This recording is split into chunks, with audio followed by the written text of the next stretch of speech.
Hello, guys. Welcome to day, I think, 700 or so of the quarantine. Not real sure. I've lost count. But hope everyone's doing well. And, I know a lot of you heard the governor's announcement that yesterday that we will be doing this until the end of the school year. Um, and Dr. Jones sent the email out. And for non seniors, that is May 26th. So I don't know what they're going to do with seniors. They haven't told us yet. But remember, our test, the AP test, is the 20th for micro, the 21st for macro. We're going to finish up reviewing macro. So I have a macro unit 4 review to give you today, and you guys have you work through that. Some of you remember we took the unit 4 test right before we got kicked out of school, and some of you needed to retake it. So for the retest, what I'm going to do is, and here's your review since we're reviewing unit 4 again. I will now on Friday. I'll put this out there for you guys on Friday, but I'm going to do it so we can practice like the exam's going to be. I'm going to give you 2 open response questions from Unit 4, and then you're going to get 45 minutes. So I'll set it up on Google Forms where once you open that quiz, you only have 45 minutes to do it. And since College Board is going to let you, I'm going to let you guys open notes on it. But it'll be pretty in-depth open response questions for Unit 4 for those of you that need to retest. And if you don't remember, I'm going to put the test grades in, the ones we went over in class. I know some of you got to add a couple of points to yourself because the Scantron misgraded it, or I think there was one I marked the wrong answer.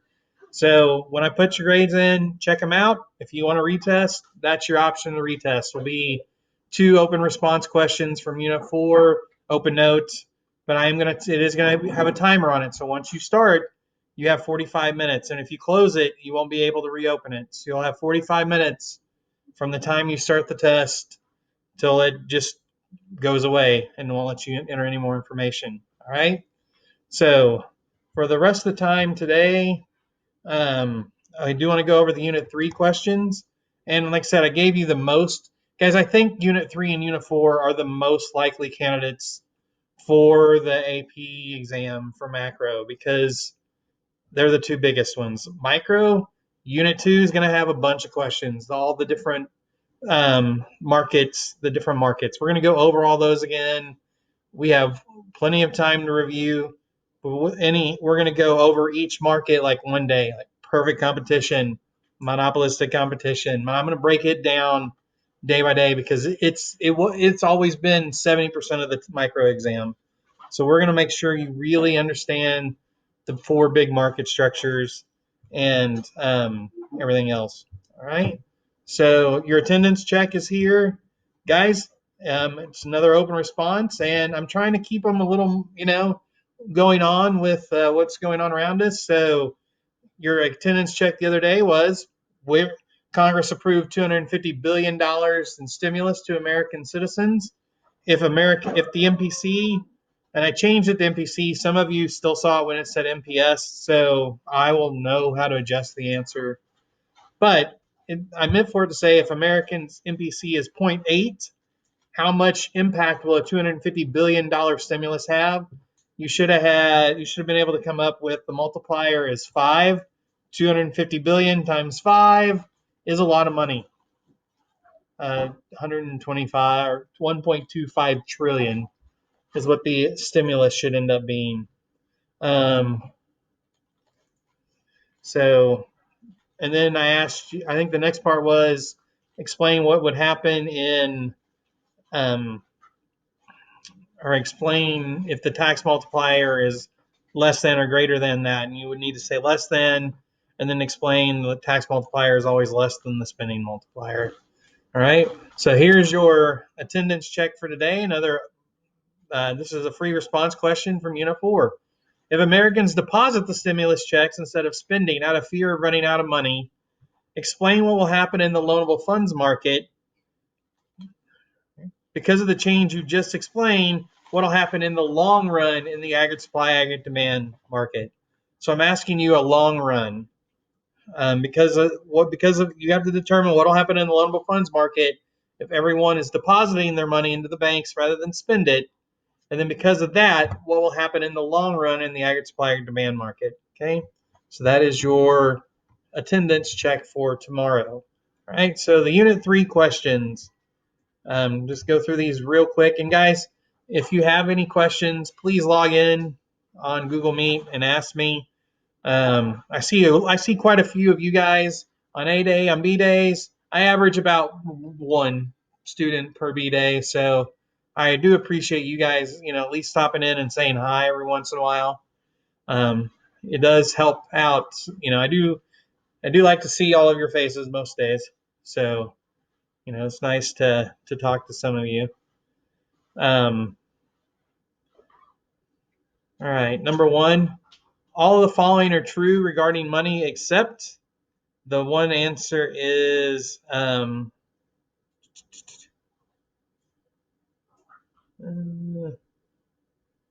B. I lost the answer for a minute. B is the right answer on this one. Commodity money is not used more than fiat. Fiat's almost what everyone uses. All right, number two. Oh, sorry. That's your questions for tomorrow.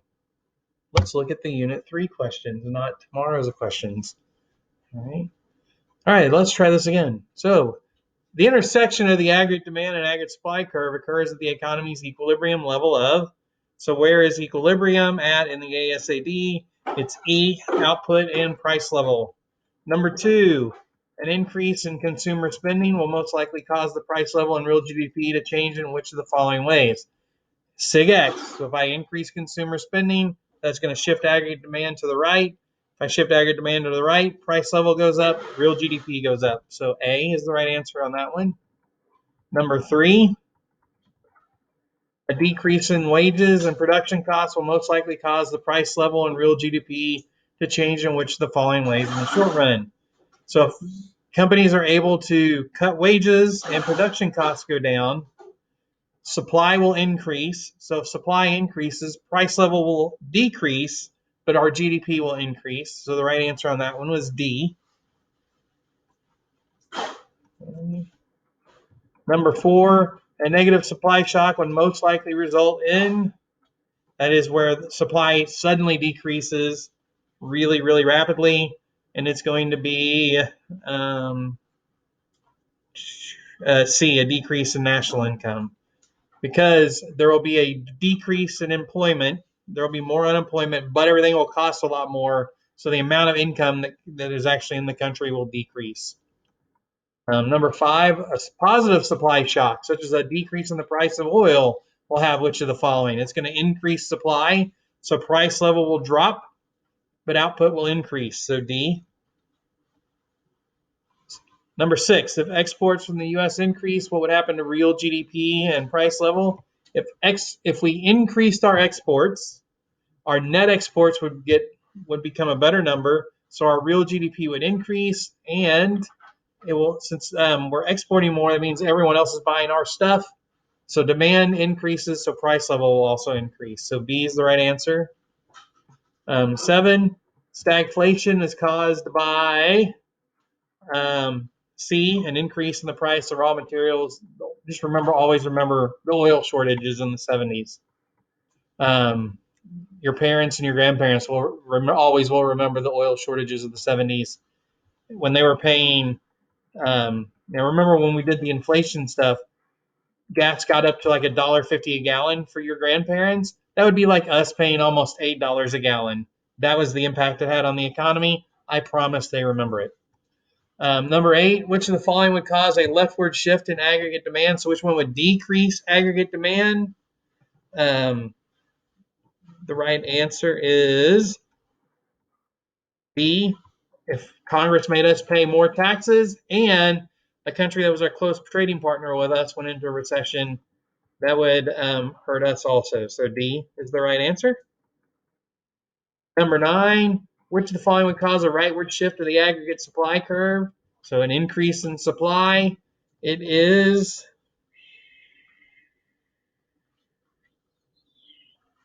C, an across-the-board reduction of wages.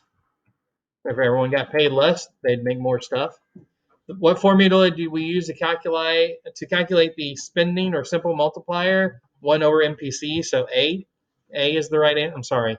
It's 1 over 1 minus MPC, C, because you're actually doing 1 divided by MPS.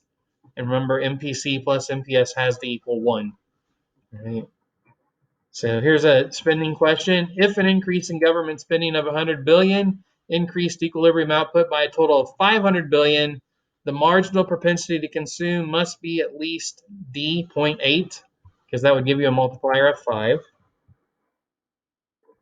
12. If Congress wants to close a recessionary gap, which policy is matched to the change in policy output and price level? So if Congress is trying to fix a recession, what should they do?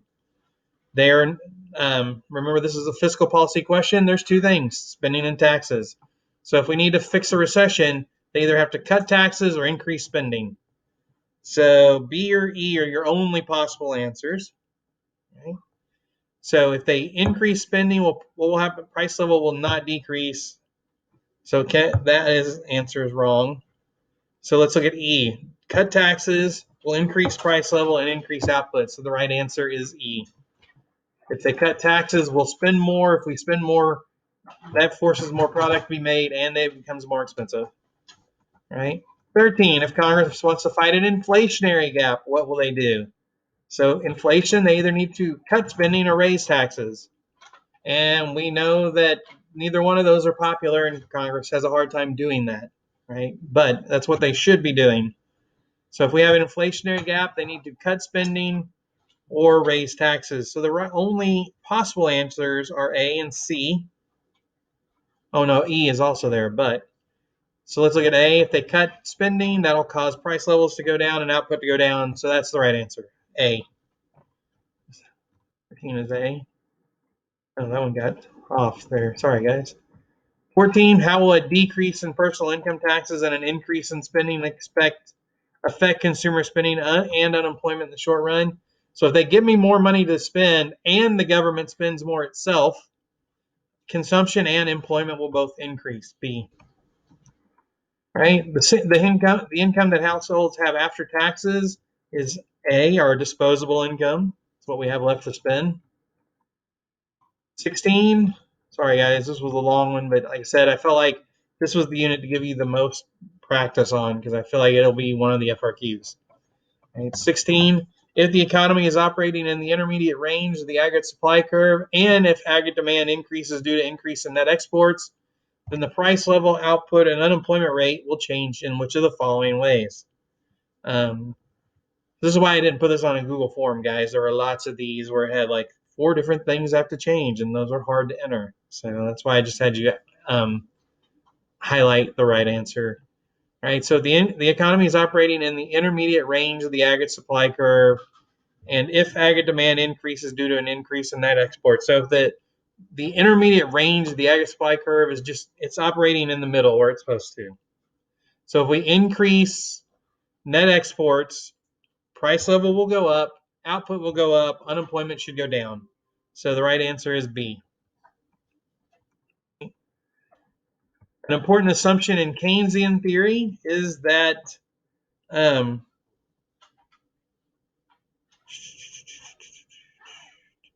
gotta look here, sorry. An important assumption in Keynesian theory is C. When aggregate demand is inadequate, prices fall, causing recessions. Right? That's why you keep spending. That's why they want to keep everyone spending. Right? So suppose from 2014 to 15, unemployment went from 7.2 to 5.6, and inflation went from 2.17 to 1.1%. So how do we get a decrease in unemployment and a decrease in inflation? It's going to have to be at D, the increase in supply. That's the only way to get lower prices and more people working, is to increase the supply.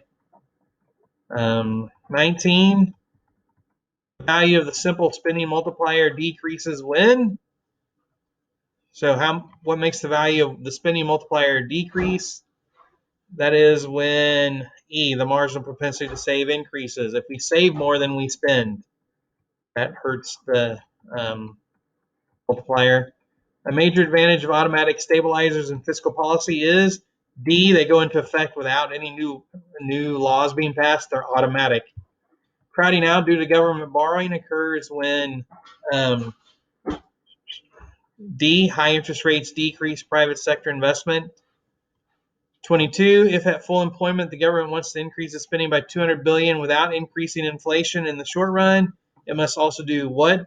A, raise taxes by more than 200 billion, because remember the tax multiplier is not as big as the spending multiplier. What is a federal budget deficit? Is when C, they spend more than it collects in a given year. 24, according to Keynes, if government expenditures and taxes are increased by the same amount, which of the following will occur? D, aggregate demand will increase. Remember, that's the balanced budget question.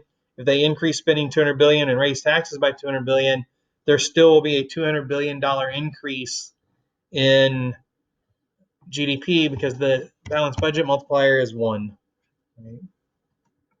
And the last question, which of the following is true regarding the short run Phillips curve? So the Phillips curve, guys, you have all the graph notes. Also, I shared those with you earlier. So if you're ever confused about any graphs, please ask me. I can pop a graph up and we can share it, and I can go through and explain what the different parts are. Especially now that this is all going to be open response, you really need to know those graphs. Okay. So which of the following is true regarding the short run Phillips curve? Let's look at the choices here. A rightward shift in aggregate demand will cause the short run Phillips curve to shift? Nope. Remember, if demand changes, you move the point on the Phillips curve. Short run Phillips curve was upward sloping? Nope. Short run Phillips curve shows the inverse relationship between interest rates and unemployment. I'm going to go that's the right answer because, oh no, that's not. Sorry, interest, not in. I was thinking inflation. That's not right. D, short run Phillips curve is vertical. Nope, that's long run Phillips curve. Short run Phillips curve shows the inverse relationship between inflation and unemployment. So E is the right answer on that one. When unemployment goes down, inflation goes up. When unemployment goes up, inflation goes down. Just think about how much money there is out in circulation. I know it sounds counterintuitive, but if we're having really bad inflation, we need people to lose their jobs. That's what counter cyclical policy is all about. Right. So those are the answers for Unit 3. If you're not sure about any of those, you can still log in tomorrow, and I'll explain anything that you need me to explain about the Unit 3 questions. Okay. So we have our open response attendance, Unit 4 review questions, and then on Friday, for those of you that need to retake the Unit 4 exam, I'm going to do a 2-question open response timed test, like you're going to just to practice what you're going to be doing for College Board, and it will be open note and open book, just like your AP exam is going to be.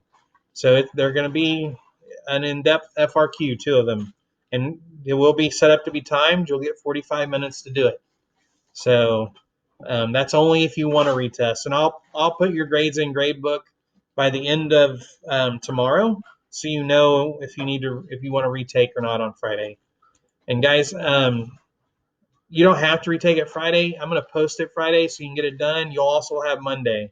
But the thing is, once you open it, you got to do it right then, because I'm going to set it up where once you open it, the timer starts, and when the 45 minutes is up, you cannot redo it. So if you have any questions about the retest or anything like that, please ask me on Friday. I'll be Google Meeting on Friday with all of you guys. Remember, Communication Friday. I'll review anything you need me to review before you do the retest if you're going to do it. So I hope you guys are having a good week, and I hope to talk to some of you tomorrow. Have a good night, guys.